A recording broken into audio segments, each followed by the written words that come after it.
soo dhawaada qiyaarta filimkan waxa uu ku bilaabanayaa laba gabdhood oo wada dhashay oo ku dabaalanaya biyaha hoostooda kadibna waxay arkayaan faraanti biyaha hoostooda yaala intaas kadib waxay isku dayayaan inay soo qaataan faraantiga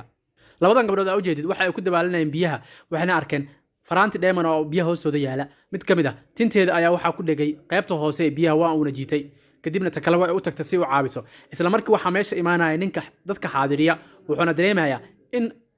meesha laga kala tagay kadibna wuxuu bilaabayaa in uu saqafka kore ee biyaha uu daboolo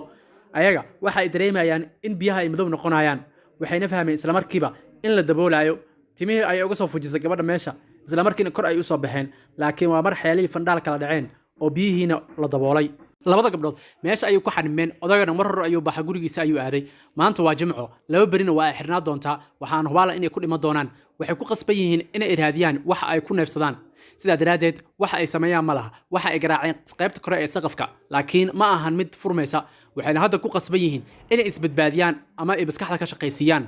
waxayna u dhaqaaqeen dhanka la iska soo tuuro ee dabaasha waxayna bilaabeen labadu ayagoo is caawinaya in ay furaan 2, 3 sidaa ujeedid waxa ay ku guuldareysteen in ay furaan waxa ay sameeyaan ma laha waxa ay heleen jaakad nooca dabaasha ah iyo plastic kadibna waxay u dhaqaaqeen dhanka kaleeto dabool yar ayay arkeen oo laakiin gacantooda ay geli karto waxayna bilaabeen in ay ka bixiyaan waxyaabaha loogu talagalay ee caaga ay gudaha ku jiray si dadka banaanka ah ay u arkaan in meeshan dad ay ku jiraan sidoo kalena hawada ay uga soo gasho Firenze ayaa soo wacay laakiin waa laga qaban weynaya maadaama boorsooyinka taleefanka banaanka ay yaalaan intaas kadib waxay u laabanayaan in ay soo bixiyaan faraantiga ay soo qaadayaan kadibna meesha faraantigu ku dhaganaa ay waxay maagaysaa in ay jiido si ay uga baxaan laakiin waa ay ku guuldareysteen in ay ka baxaan intaas kadib waxaa la gaarayaa waqtiga dambeeto kadibna leerarka ayaa tagaya labadooda aad ayay u cabsanayaan wax yar kadib waxa soo muuqanaya gabadha nadaafadda ka shaqeysa waxayna dareemaysaa in meeshan lagu jiro maadaama gacmaha ay ku gargaraaceen laakiin inta ay badbaadin lahayd waxay arkaysaa boorsooyinka banaanka yaala waxayna ku mashquulaysaa in ay boorsooyinka baarto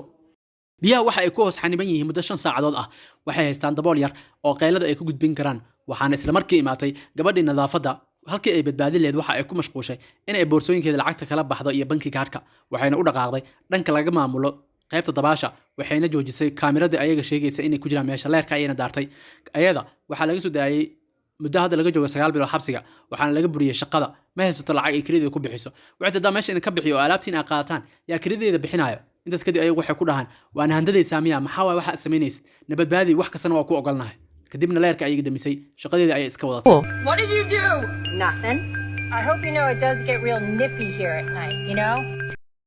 gabadhan oo lagu magacaabo Lisa waxa ay siisay banki kaarka iyo waxyaabaha lagu furayo oo dhan intaas kadibna waa ay baxday si ay u soo furato hadda gabadha mid kamid ah waxay qabtaa xanuunka macaanka mana haysato kaniiniga ay cuni lahayd maadaama uu ugu jiro boorsadeeda waxay sameysana malaha biyaha qabowgood aad ayuu u kacaya wax yar kadib waxa ay ku dhowdahay in ay dhimato ayadu waxa ay bilaabaysaa isku dayayay ahaa in ay jeexjeexdo kadibna waa ay baxdo waa ay ku soo laabato waxay tiri banki kaarka waxa ku jirta $80 oo kaliya mana aha mid ugu filan waxaan u baahanahay lacag fara badan intaas kadib waa ay ku qaylinaysaa marka isku qayliyaan wax badan waxay leedahay lacag waa ku siinayaa ee waxa rabtid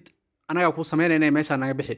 waxa ay sameeyso male intaas kadib waxa ay qoranaysaa bahal balaastiga si ugu muddo intaas kadib way qaylinaysaa dhagta ay meesha soo saaranaysaa kadibna Janice ayuu ku helaysaa dhagta ay waxay ka gelinaysaa bahalkii dhig ayaa ka imaanaya gabadhii shaqaalaad waa ay xanaaqaysaa si ay uga argoosato waxay aadaysaa qolka laga maamulo kadibna waxay ku furaysaa hawo intaas kadib waxay isku dayayaan in aariyada ay daboolaan laakiin cadaadiska aad u sareeya waxay ku guuldareysteen in ay daboolaan wax yar kadib waa ay samuwaan wayna ku dhimanayaan hadda gabadhii skorti qabtay waa ay suuxday waxayna isku dayaysaa inay gargaar degdeg u sameyso intaas kadib gabadhii shaqaalaha ayaa ku soo laabanaysa waxay leedahay lacagta ay siisay iguma filna waxaan u baahanahay dheemanka ama faraantiga dheemanka inaad nasiin kadibna meesha waa idinka deyn doonaa intaas kadib dulalka ayay waxay ugu soo dhiibaysaa faraantiga kadibna gabadhii shaqaalaha waa ay qabsanaysaa waxayna u dhaqaaqaysaa qaybta laga maamulo swimming poolka ama dabaasha kadibna waxay isku dayaysaa in ay furto saqafka laakiin milkiilaha ayaa waxa uu bedelay koodhka lagu furaya saqafka intaas kadib wax ay sameeysan malaha ayagana halis ay ku jiraan inay dhintaan waxayna u sheegaysaa in koodhka uu bedelay milkiilaha waad ay u naxayaan labada gabdhood ee walaalaha mid kamid ah xaaladeedu waa ay xun tahay oo sokorta ayaa ku kacday kadibna waxay isku dayaysaa in ay saqafka hoose ee biyaha ku jiray ay soo jiido intaas kadib waa ay dhaqaaqaysaa iyadoo aadaysa biyaha hoostooda waxayna jiidaysaa saqafka xoog ayay ku bixinaysaa laakiin wax yiriisa ayuu dabcayaa awoodna uma yeelanayso inay soo bixiso intaas kadib banaanka ayuu soo laabanaysaa haddana waa ay ku laabanaysaa waa ay jiidaysaa markii oksijiinka uu yaraado haddana waa ay soo baxaysaa si ay u neefsato intaas kadib waxa ay sameynaysaa in ay soo qaadato maro si ay u jiido kadibna maradaas ayay ku jiidaysaa waxa ay jiito ugu dambeyntii waxa ay ku guuleysanaysaa in saqafka qaybtii hoose awoodeeda iskugu geyso ayna soo jiito laakiin haddana oxygen ayay banaanka usoo doonatay waa ay ku laabatay markii ugu dambeysay guul ayay gaartay oo ah saqafkii qaybta hoose birta ayay soo fujisay waxayna ku garaacaysaa qaybta caaga ah ee ka koraysa waxayna ku guuleysanayaan ugu dambeyntii in ay ka soo baxaan saqafka banaanka ay imaadaan walaashid waxay ka soo bixinaysaa daawadii loogu talagalay kadibna waxa ay kaga duraysaa lugta intaas kadib waxa ay miirkooda ugu soo laabanaysa si tartiib ah laakiin naagtii ayaa kor taagan oo wadata biskoolad waxay rabtaa inay disho laakiin Lisa waa ay baryaysaa waxay leedahay sidaas ha sameeynin ayadu waxay ka baqaysaa in ay baxsadaan kadibna booliiska ay u sheegaan ayadu waxay leedahay kuma sheegina booliiska walaasha iga yar waa jecelahay please asxaan noo samee